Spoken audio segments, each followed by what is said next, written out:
Welcome to students. BSc part first के सभी विद्यार्थियों का नए सत्र में स्वागत है। आज मैं आप लोगों को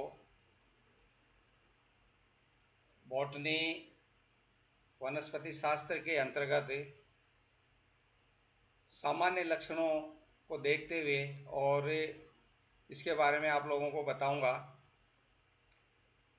बीएससी पार्ट फर्स्ट में जो पहला पेपर है वो थेलोफाइटा और साइनोफाइसी क्लास पढ़ी जाती है। उसके अंतर्गत एल्गा है, फंजाई है और माइक्रोब्स हैं। उसी क्रम में जो सेकंड पेपर आता है वह डाइवर्सिटी ऑफ क्रिप्टोगेम्स है। इसके अंतर्गत ब्रायोफाइट्स एंड टेरिडोफाइट्स व फॉसिल्स आते हैं। और जो थर्ड पेपर होता है उसके अंतर्गत हम साइटोलॉजी, जेनेटिक्स के बारे में बताते हैं। मैं आप लोगों को सेकंड पेपर यहाँ पर पढ़ाऊँगा, जिसके अंतर्गत सबसे पहला जो हमारा टॉपिक होगा वह इंट्रोडक्शन ऑफ ब्रायोफाइट्स होगा। जो ब्रायोफाइट्स है इनको हम लोअर प्लांट्स के नाम से भी जानते हैं, और ये जो ग्रुप है इस ग्रुप का विकास थेलोफाइटा से हुआ है।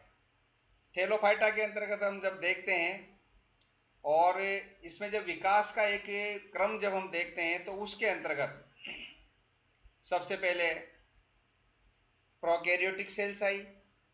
प्रोकैरियोटिक सेल्स के अंतर्गत साइनोबैक्टीरिया है, वायरसेज है, माइकोप्लाज्मा है, तथा इसके पश्चात यूकैरियोटिक जो सेल है जिसके अंतर्गत हम यूनिसेलुलर में आ जाते हैं, जैसे क्लेमिडोमोनास है, एक्स्ट्रा जो एल्गा है इनके अतिरिक्त भी। फिर इसके बाद हम फिलामेंटस एल्गी है, और फिर इसके बाद पेरेनकाइमेटस एल्गी, और जो विकसित जो थैलस है वो इसके अंतर्गत आता है। थेलोफाइटा के अंतर्गत हम उन प्लांट्स को डिस्कस करते हैं जिनके अंतर्गत जो प्लांट बॉडी है वो प्लांट बॉडी जड़, तना, पत्ती में विभेदित नहीं होती है। ऐसे जो प्लांट्स हैं उन सब प्लांट्स को हम थेलोफाइट्स के अंतर्गत रखते हैं। लेकिन जैसे ही हम ब्रायोफाइट्स के अंतर्गत ब्रायोफाइट्स में आते हैं तो यहाँ पर इसके अंतर्गत सबसे पहला जो ग्रुप हमारा आता है ब्रायोफाइट्स में, तीन भागों में इसको, तीन प्रकार के पौधों में हम इसको बांटते हैं। पहला लीवरवर्ट्स, हॉर्नवर्ट्स और मोसेज के अंतर्गत। जो लीवरवर्ट्स हैं वो लीवरवर्ट्स के अंतर्गत थेलोफाइटा जैसे पौधे होते हैं, और इसके अंतर्गत जो प्लांट बॉडी होती है वो प्लांट बॉडी जड़, तना, पत्ती में विभेदित नहीं होती है। जैसे फॉर दैट एग्जांपल रिक्सिया है, रिकार्डिया है, एक्सेट्रा आदि जो ये पौधे हैं ये इसके अंतर्गत आते हैं। इसके अलावा ये जो पौधे हैं ये इफिमेरल्स होते हैं। इनका जो थैलस है ये इफिमेरल्स होता है, क्षणिक होता है और कुछ समय के लिए विकसित होता है और एक अपनी लाइफ साइकिल कंप्लीट करके और समाप्त हो जाता है। जब ब्रायोफाइट्स के अंतर्गत ये ऐसे स्थानों पर उगते हैं जहाँ पर छाया और नमदार छाया हो, नमदार स्थान हो। इन्हें हम साधारण रूप से देखा जाए तो ये जो पौधे होते हैं इनको हम सेलोफाइट, जिनको हम कहते हैं, ये जो छाया में और नमदार स्थानों में उगते हैं। इनका जो थैलस है ये डोर्सी वेंट्रल होता है, जो दोनों एक तो डोर्सी वेंट्रल दोनों साइड में, एक तो इसका जो अपाक्ष जो सतह होती है उसको हम डोर्सल साइड कहते हैं, और जो अभ्यक्ष सतह होती है उसे वेंट्रल साइड कहते हैं। तो इसमें जो अभ्यक्ष जो सतह होती है, अपाक्ष जो सतह होती है वो कलर में डार्क होती है, डार्क ग्रीन दिखाई देता है, और उसके जो अपोजिट साइड होती है वेंट्रल साइड वह लाइट इन कलर होती है। जैसे हम एग्जांपल लेते हैं रिक्सिया का, तो रिक्सिया के अंतर्गत रिक्सिया जो ऐसा ऐसा ब्रायोफाइट्स है जिसमें दोनों जो सतहें हैं उनको आसानी से पहचाना जा सकता है।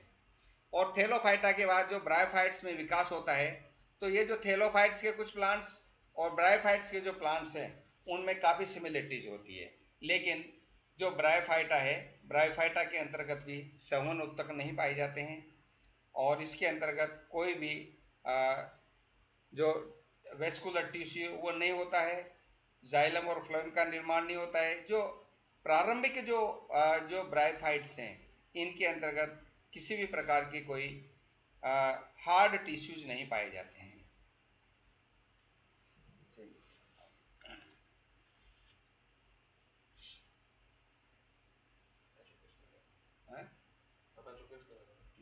आगे बढ़ो।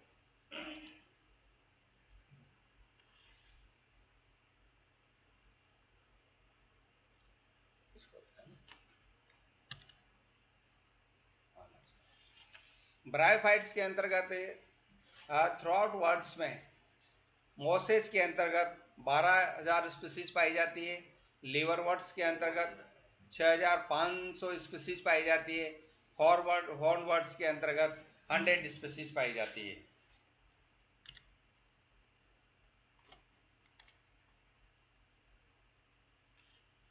बरसात के दिनों में ये जो प्लांट्स हैं या जो ब्रायोफाइट्स हैं, ये ब्रायोफाइट्स ऐसे दिखाई देते हैं जैसे छोटे छोटे पहाड़ों के रूप में ग्रीनिश एरिया दिखाई देता हो। इसी प्रकार से ये जो टेम्परेचर के अंतर्गत हम इनको देखते हैं तो लगभग ये ट्रॉपिकल कंट्री के अंतर्गत लगभग 20 से लेकर और 25 डिग्री सेंटीग्रेड तक ये पौधे ठीक ढंग से सरवाइव करते हैं। और इसमें इन पौधों के अंतर्गत जो तीनों जो वेराइटी है, एक तो लीवरवर्ट्स होते हैं, उसके बाद हॉर्नवर्ट होते हैं, हॉर्नवर्ट के बाद मोसेज होते हैं।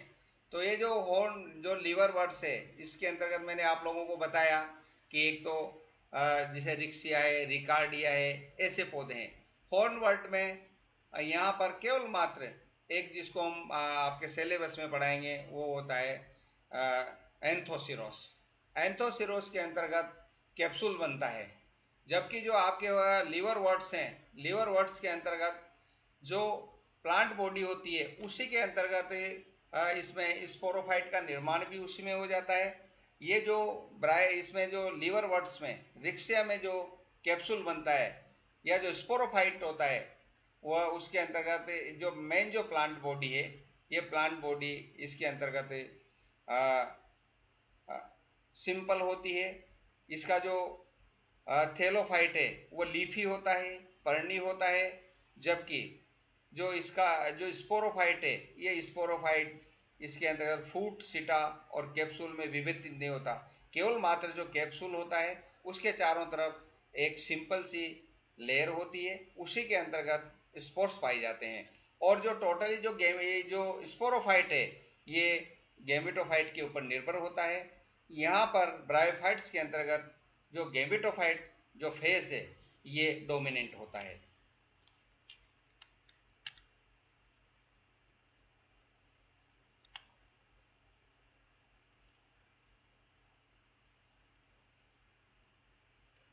ब्रायोफाइट्स के अंतर्गत जो इसकी लेवर होती है, थैलोफाइट्स की जो लेयर होती है वह वैक्सी होती है और इसके अंतर्गत वाटर जो लॉसेज है वो पाए जाते हैं।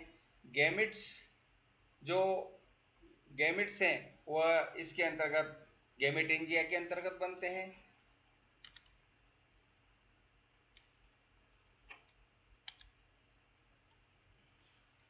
यदि हम ये देखते हैं, क्योंकि जो ब्रायोफाइट्स के अंतर्गत मैंने जैसे 3 कैटेगरी आप लोगों को बताई है, इसके अंतर्गत लीवरवर्ट्स, हॉर्नवर्ट्स और मोसेस। इसमें ब्रायोफाइटा के अंतर्गत जो सबसे ज़्यादा जो विकसित जो टाइप है वो होता है मोसेस। और सबसे जो इनिशियल स्टेज है, अर्थात मैं आप लोगों को इवोल्यूशनरी ट्रेंड्स के आधार पर ये कहूँ कि थैलोफाइटा से ब्रायोफाइटा का विकास हुआ।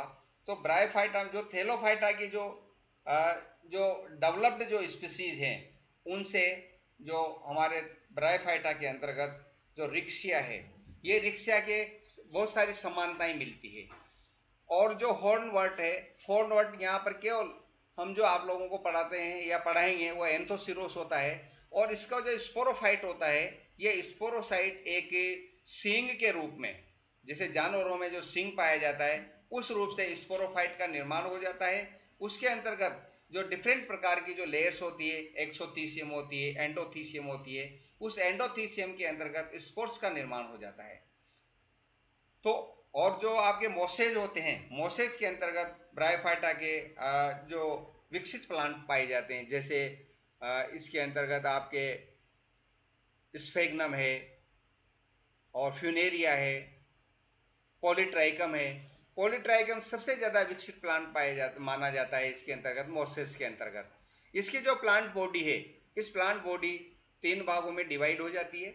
सबसे पहले इसके अंतर्गत राइजोइड्स होते हैं। राइजोइड्स के बाद स्टेम, जो जिसको हम कह सकते हैं आगे चलकर उसके पूर्ववर्ती जो स्थितियां होती है, वह एक एरियल स्टेम होता है। और एरियल स्टेम के बाद इसमें जो कैप्सूल बनता है वह एक स्पोरोफाइट के रूप में रिप्रेजेंट करता है।